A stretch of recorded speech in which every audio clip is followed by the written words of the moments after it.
решиш, не пробвай.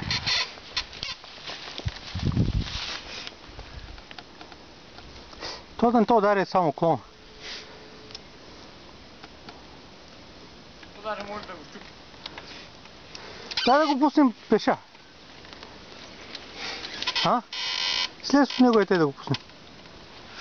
Не, искам да го пусна на ход, обаче. Ема да не ти заклини там, да те обърне. Мен да ме обърне, ме бърка, да не си окривя нещо.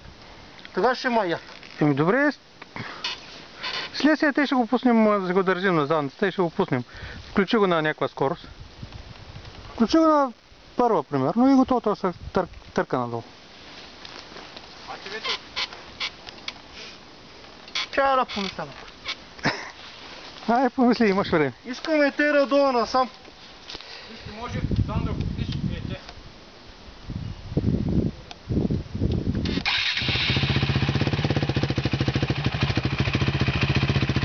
Задна натискай. Няма да стане. Тъй както го мисля, няма да стане.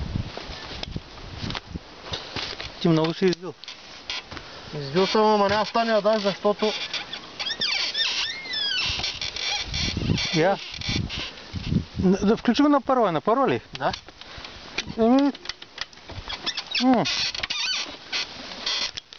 Айде. Изправи му кормилоца да мини, явиш. Минава ли?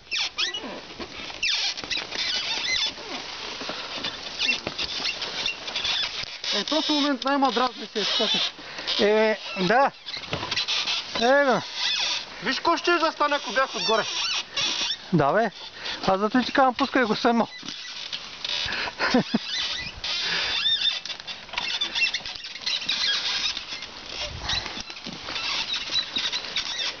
Тук тия два клона, като ако се изсекат и спокойно вече няма проблем. Да го изкъртим, бе, майка ми, бе. С кой да го? То няма трябва брадвичка, бе.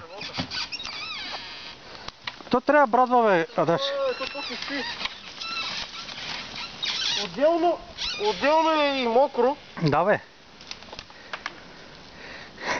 Ама виж как ви разчистихме шумата. Айде, Адаш. А? Добре. Излъж ли? Идвам.